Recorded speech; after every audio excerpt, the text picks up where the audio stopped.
Hi, in this video I'll be showing you how to set up an auto reply for your Gmail account. We do it by first going to either google.com and pressing on Gmail here, or typing mail.google.com.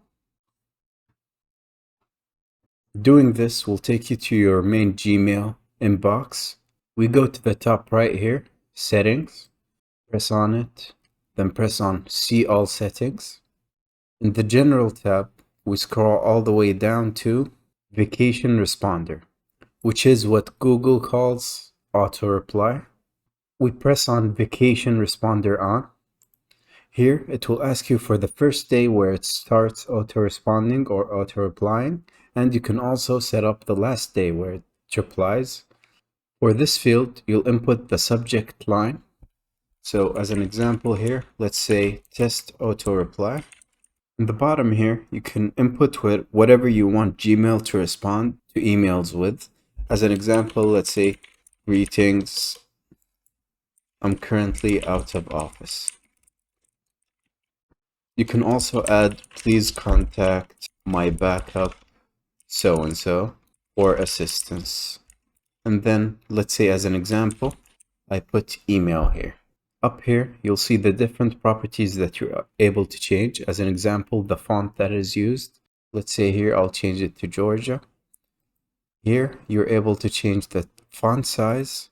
Let's say large, huge, or just normal again. You can also bold any highlighted text, italic, and so on. Any of these other features. You can also add a link where either you take the user or the person you're responding to a certain website, or as an example here, you can see to what URL this link would go. So if the user presses on this link, it will take them to a certain website, or you can insert an email address. So as an example here, I told the user to contact my backup if they need urgent help. As an example here, let's say test@gmail.com, then press OK. As you can see here, anyone that presses on this link will be able to send an email to test@gmail.com. You can also change the text color that is used, or add an image, alignment, and any of these other features, okay?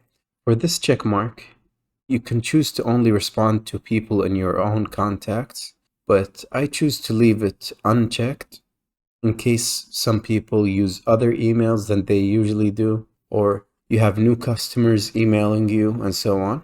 You would like them to know that you are currently out of office, so I leave it unchecked and then press on Save Changes. Once it's saved, it will bring us back to the main inbox, and as you can see here in yellow, it says that test auto reply, the subject line that we had, is currently active. We can either end it now if we want to stop auto replying, or we can change the settings by pressing on vacation settings.